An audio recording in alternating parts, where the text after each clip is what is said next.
Hiya, I'm Skip Hadden. I'm an old colleague and friend of Phil Raskin's, and I thought we'd get together and talk about the release of his latest recording of the band Satya on Resonant Artists. It's called Songs of the Fathers, and it's a celebration of the music of Abdullah Ibrahim. And Phil's going to fill us in all about that so you can have some idea of just what he's been up to. Oh, great. Thanks so much, Skip. So this recording, Songs of the Fathers, is something that's very special to me in a number of respects. First of all, this is a collaborative effort. Satya is a collaboration of myself and Frank Doblikar. Frank and I have been musical partners for more than 4 decades. And Frank originally introduced me to the music of Abdullah Ibrahim probably pretty close to, 3 or 4 decades ago. And when we were working on our first release, which was in 2019, Frank had mentioned to me that he was reconnecting with this music, and he was very passionate about trying to find a way to be able to record some of this music. And we made the decision that following the release of the first Satya record, that this would be our next project. So we were really quite purposeful in terms of the planning around this whole project, in the respect that Abdullah Ibrahim is an iconic figure in music in terms of his global influence. He was originally introduced to the public in the early 60s by Duke Ellington. Duke Ellington really mentored him and helped him to start his career. He had gained some notoriety in his native South Africa, and in his performance of what came to be known as Cape Jazz, that particular style. Masekela was actually in one of the first bands that became very well known for Cape Jazz. And when he was introduced to Duke Ellington, Duke Ellington was immediately struck not only by his ability as a performer, but also his ability as a composer and as an improviser. So as we were thinking about what we wanted to do, how we wanted to approach this project in this music, it occurred to us that what we really wanted to do is really wanted to be able to create a portrait of his career. So Abdullah Ibrahim's career, and originally he was known as Dollar Brand when he became well known for playing in that Cape Jazz style. His career extends for decades, and it evolved in a very dynamic and a very dramatic way. He was, by the way, one of the only musicians that I'm aware of when Duke Ellington went on hiatus, that Duke asked to direct the band, to direct the Duke Ellington Orchestra, which is really quite an honor when you think about it. So, when it came to the approach, we made the decision that we were not going to try to play in the Cape Jazz style. That really would only represent just a tiny piece of Abdullah Ibrahim's career. We wanted to be able to create a portrait, to paint a portrait of his career over the decades, and to really try as best we could to musically represent the way in which his career evolved. And what really helped to inform us in terms of the approach is the summer before we recorded, Frank and I went to hear him in concert. And it was really transformative because it really highlighted all of the characteristics of first of all, what is truly a global performer, a musician that is truly a global citizen. And in addition to that, all of his powers of improvisation, of the depth of the beautiful melodies that he's created, the compositions that he's created, his respect not only for those melodies but for space in terms of his improvisation.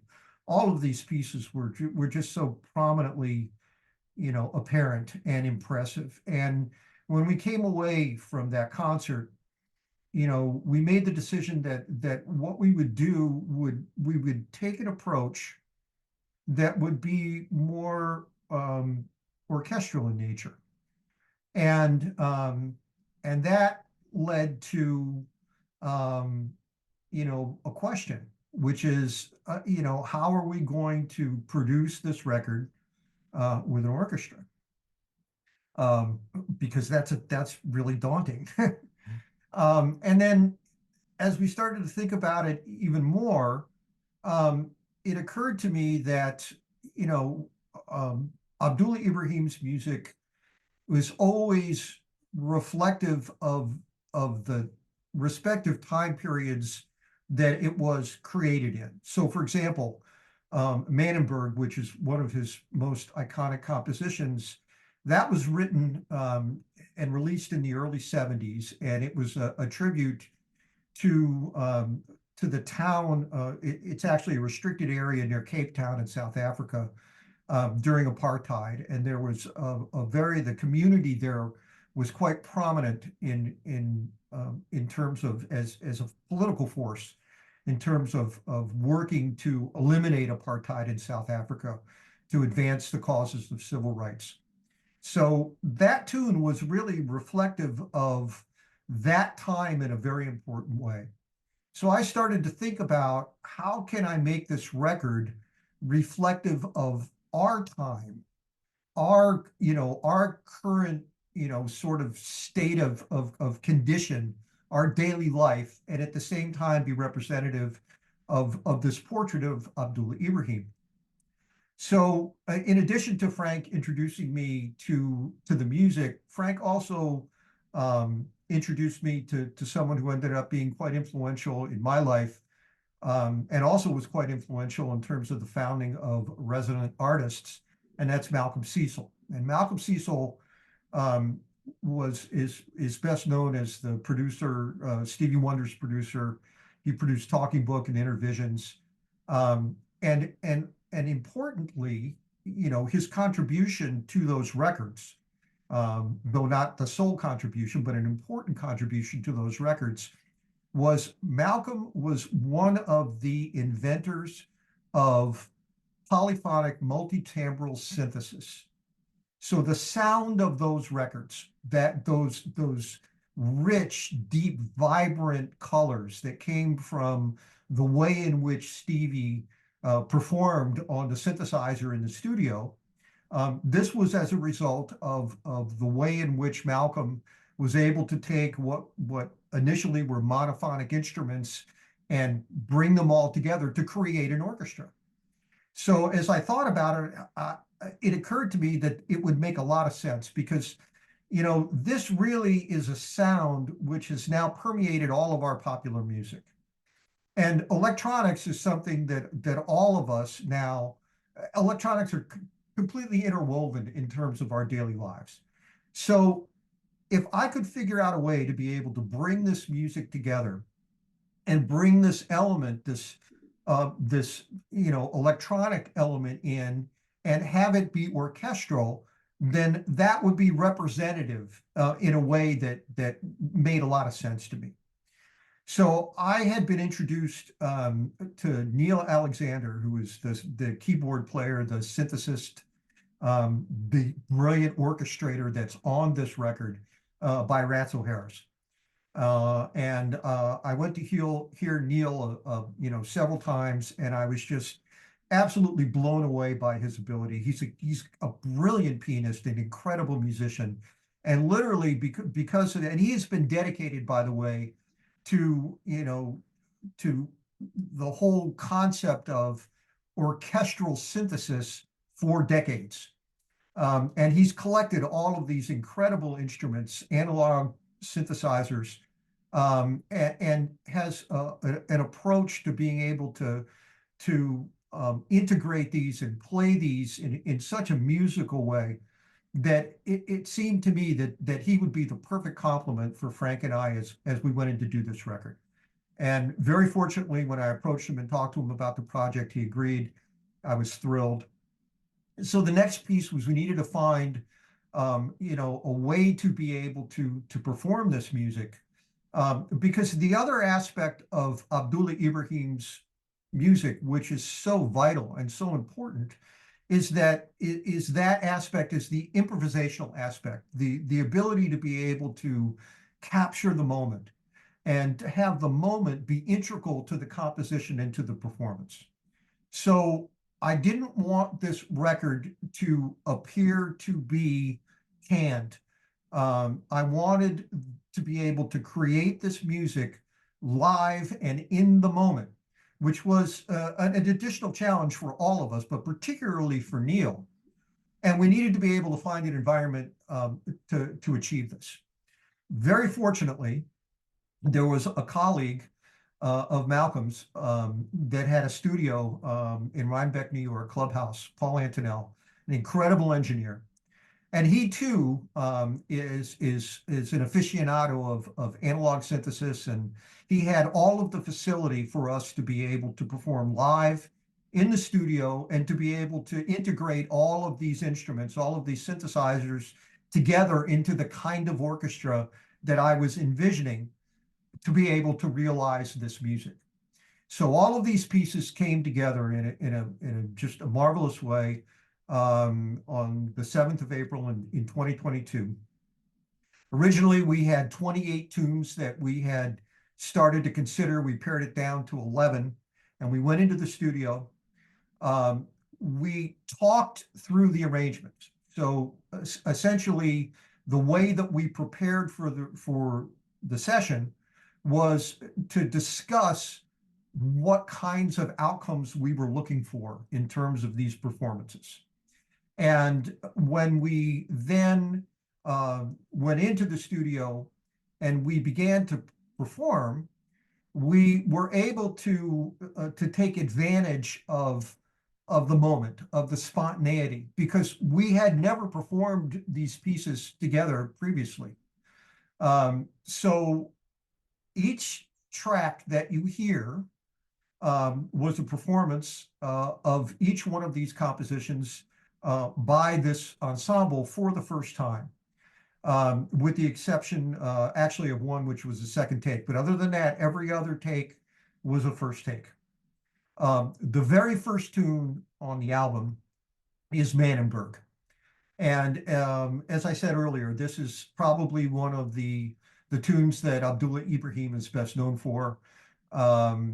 It is a celebration of the people living in Mannenberg, of the culture, of the vibrance and the energy that exists even under the incredible duress of apartheid. So the idea behind this arrangement was to be able to represent that energy of that village. And rather, as I said, than approach it, from in the style of Cape Jazz, I approached the arrangement from the perspective of layers, of being able to create what would be an underlying ostinato, which served to be representative of those ties which bring all the people in this community together, and then more active layers which sit on top of that, and all of those layers were representative of the activity that was happening within that village. And I'm very fortunate in that in my career, I've done a lot of global travel, and I made multiple trips to Africa, and I had the ability actually both to visit as well as to work within villages in the villages in Africa. truly some of the poorest people in the world, but also some of the loveliest, most genuine folks that I've ever met. And it's from that experience that I tried to impart, this particular approach as related to this arrangement. The next tune on the record is a song for Southama. So Southama was Abdullah Ibrahim's wife. He wrote this tune as a dedication to her. And as I was thinking about this arrangement, and as Frank and I were talking about the arrangement, what came to mind for me was Johnny Hodges. And Johnny Hodges in the Duke Ellington Orchestra, an incredible virtuoso soloist, one of Frank Doblikar's heroes. And what we decided to do with this was, we're going to do this arrangement and we're only going to play the melody. We just want to emphasize the melody. And if we can somehow conjure the spirit of Johnny Hodges, then that's the end goal. And Frank just played this so beautifully.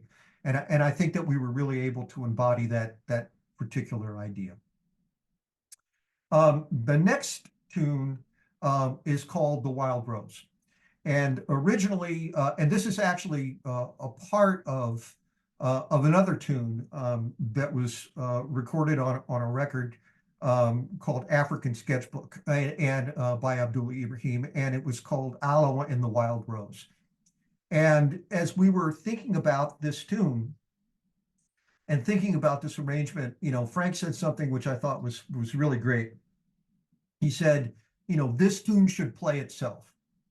So the tune really is a vehicle for, as open an improvisation as we could create. And, when I was thinking about, how I was going to approach the music and how I was going to play in this session, I took, the traditional drum set, but I also included along with that, percussion instruments, which I've collected in my travels over the years. I also included an African djembe that was given to me actually just prior to the session. I really wanted to have a very broad palette, of sonic quality to be able to pull from, and incorporate that into the arrangement so that literally the tune could play itself.